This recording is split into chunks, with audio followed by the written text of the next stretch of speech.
क्या हो अगर मार्केट के जो सबसे बड़े खिलाड़ी हैं, मतलब इंस्टीट्यूशंस, वो अपने हर कदम के निशान छोड़ते जा रहे हों?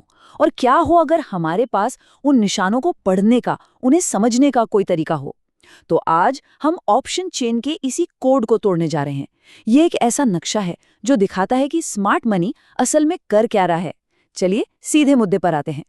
तो देखिए, सबसे पहले ये समझना बहुत ज़रूरी है कि ये जो ऑप्शन ट्रेडिंग का खेल है ना, ये शुरू से ही एक तरफ झुका हुआ होता है। मतलब अगर कोई ऑप्शन खरीद रहा है तो उसकी जीतने की संभावना पता कितनी है? सिर्फ 33.3%, यानी 3 में से 1 बार। और वहीं दूसरी तरफ जो ऑप्शन बेच रहा है, उसकी जीतने की संभावना है 66.6%, यानी 3 में से 2 बार। अब जो बड़े खिलाड़ी हैं, इंस्टीट्यूशंस, वो ये बात अच्छी तरह जानते हैं। उनके पास इतना पैसा है कि वो सट्टा नहीं खेलते, वो प्रोबेबिलिटी पे खेलते हैं, और इसीलिए वो ज्यादातर ऑप्शन सेलर्स ही होते हैं। तो एक बहुत सीधा सा सवाल उठता है, अगर हमें ये पता है कि बड़े खिलाड़ी सेलिंग करके पैसा कमा रहे हैं, तो क्यों ना हम भी उन्हीं के फुटप्रिंट्स को फॉलो करें? उनकी पोजीशंस हमें मार्केट की दिशा का एक बहुत ही मजबूत संकेत दे सकती हैं। आज हम इसे एक एक करके समझेंगे। पहले इंस्टीट्यूशनल एज की बात करेंगे, फिर ऑप्शन चेन को डिकोड करना सीखेंगे, फिर सेलर की तरह सोचना शुरू करेंगे। आज मार्केट में क्या एक्शन हो रहा है उसे पढ़ेंगे, कुछ एडवांस क्लूज भी देखेंगे, और आखिर में इस सारे डेटा को एक फैसले में कैसे बदलना है ये जानेंगे। तो चलिए पहले सेक्शन से शुरुआत करते हैं। ये समझना कि इंस्टीट्यूशंस गेम को आखिर खेलते कैसे हैं, यही ऑप्शन चेन को समझने की पहली चाबी है। तो इंस्टीट्यूशंस बेचते क्यों हैं? पहला, जैसा हमने देखा, जीतने की प्रोबेबिलिटी बहुत ज़्यादा है। दूसरा, टाइम डिके या जिसे थीटा कहते हैं, वो उनका सबसे अच्छा दोस्त है। जैसे जैसे वक्त बीतता है, ऑप्शन की वैल्यू अपने आप कम होती जाती है, जो सेलर्स के लिए सीधा सीधा फायदा है। तीसरा, इस काम के लिए बहुत पैसा चाहिए और वो उनके पास है। और सबसे ज़रूरी, उनकी स्ट्रैटेजी इस पर दांव लगाना नहीं है कि मार्केट कहाँ जाएगा, बल्कि इस पर है कि मार्केट कहाँ नहीं जाएगा, और वो बस उसी चीज़ का प्रीमियम इकट्ठा करते हैं। तो अब हम ये जान गए हैं कि फॉलो किसे करना है, तो चलिए अब उस टूल पर नज़र डालते हैं जो हमें उनके फुटप्रिंट्स दिखाता है, और वो है ऑप्शन चेन। देखिए, ऑप्शन चेन पर सबसे ज़रूरी डेटा पॉइंट है ओपन इंटरेस्ट, जिसे हम OI कहते हैं। ये उन सभी कॉन्ट्रैक्ट्स की कुल संख्या है जो अभी भी एक्टिव हैं, मतलब जिन्हें अभी तक काटा नहीं गया है। ये हमें साफ साफ दिखाता है कि असल में पैसा लगा कहाँ हुआ है। अब ये स्लाइड एक बहुत ज़रूरी कन्फ्यूजन दूर करती है, ओपन इंटरेस्ट यानी OI और वॉल्यूम के बीच का फ़र्क।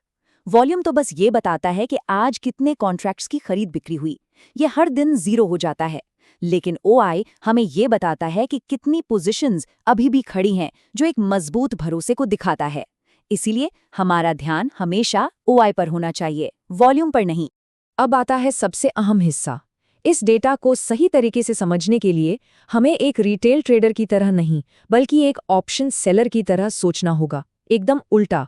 तो इसका निचोड़ ये है, जब किसी स्ट्राइक प्राइस पर बहुत सारा कॉल OI दिखे, तो इसका मतलब ये नहीं कि लोग तेजी में हैं। नहीं, इसका ठीक उल्टा मतलब है। इसका मतलब है कि वहां सेलर्स की एक बड़ी दीवार खड़ी है जो शर्त लगा रही है कि कीमत इस लेवल से ऊपर नहीं जाएगी।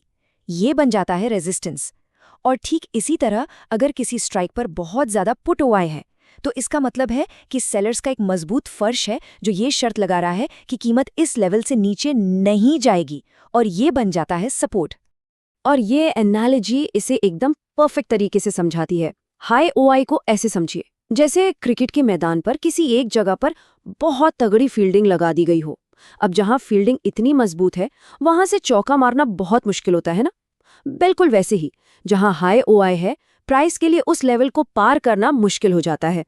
तो टोटल OI हमें एक बड़ी पिक्चर तो दे देता है, लेकिन दिन के दौरान क्या हो रहा है? चलिए अब देखते हैं कि इंट्राडे एक्शन को कैसे ट्रैक किया जाए। ये कैसे पता चलेगा? इसके लिए हम देखते हैं चेंज इन OI को। ये हमें बताता है कि ठीक आज के दिन नई पोजीशंस कहाँ बन रही हैं या पुरानी पोजीशंस कहाँ काटी जा रही हैं। अगर कॉल साइड पर OI तेजी से बढ़ा है, तो ये मंदी का संकेत है, क्योंकि नए सेलर्स आ रहे हैं। और अगर पुट साइड पर OI बढ़ रहा है, तो ये एक तेजी का संकेत है। अच्छा, मार्केट का ओवरऑल मूड समझने का एक बहुत तेज तरीका है पुट कॉल रेशियो, यानी PCR। इसे कैलकुलेट करना बहुत आसान है। बस टोटल पुट OI को टोटल कॉल OI से डिवाइड कर दो। अगर ये नंबर 1 से ज्यादा आता है, तो ये एक बुलिश सेंटिमेंट दिखाता है, क्योंकि पुट बेचने वाले ज्यादा हैं। और अगर ये 1 से नीचे है, तो ये एक बेयरिश यानी मंदी वाला माहौल दिखाता है। ठीक है, अब थोड़ा और गहराई में चलते हैं और ये समझते हैं कि ओआई और प्राइस का रिश्ता हमें मार्केट की चाल के बारे में और क्या-क्या बता सकता है। ये मैट्रिक्स बहुत काम की चीज है। देखिए, अगर प्राइस और ओआई दोनों बढ़ रहे हैं तो इसका मतलब है लॉन्ग बिल्डअप, यानी ताज़ा खरीदारी हो रही है। अगर प्राइस तो बढ़ रहा है लेकिन ओआई घट रहा है तो ये है शॉर्ट कवरिंग, मतलब जो सेलर्स फंसे हुए थे वो डर कर अपनी पोजीशंस बंद कर रहे हैं। इसी तरह अगर प्राइस गिर रहा है और ओआई बढ़ रहा है तो ये है शॉर्ट बिल्डअप, यानी नई बिकवाली हो रही है। और आखिर में अगर प्राइस और ओआई दोनों गिर रहे हैं तो ये है लॉन्ग अनवाइंडिंग, यानी जिन लोगों ने खरीदा था वो अब अपना प्रॉफिट बुक कर रहे हैं। चलिए, तो हमने काफी कुछ सीख लिया है। अब समय है कि इन सभी टुकड़ों को एक साथ जोड़ें और एक प्रैक्टिकल फ्रेमवर्क तैयार करें। तो ये एक बहुत ही सिंपल 4 स्टेप की प्रोसेस है। नंबर 1, हमेशा एक सेलर की तरह सोचें। नंबर 2, ओआई का इस्तेमाल करके सपोर्ट और रेजिस्टेंस की दीवारें और फर्श पहचानें। नंबर 3, चेंज इन ओआई और पीसीआर से आज का सेंटिमेंट चेक करें। और आखिर में नंबर 4, इन सभी जानकारियों को मिलाकर दिन के लिए बाजार की एक संभावित रेंज का व्यू बनाएं।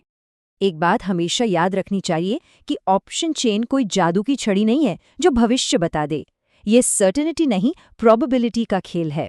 ये हमें बस एक डेटा ड्रिवन एज देती है जो हमें बताती है कि मार्केट की एक संभावित रेंज क्या हो सकती है, जिससे हमें बेहतर फैसले लेने में मदद मिलती है। और ये हमें एक आखिरी लेकिन सबसे ज़रूरी सवाल पर ले आता है। डेटा हमें बताता है कि क्या होने की संभावना है, लेकिन बाजार तो हमेशा ही अप्रत्याशित हो सकता है। तो असली सवाल ये है कि जब बाजार संभावनाओं के खिलाफ जाता है तो उस वक्त के लिए कोई कितना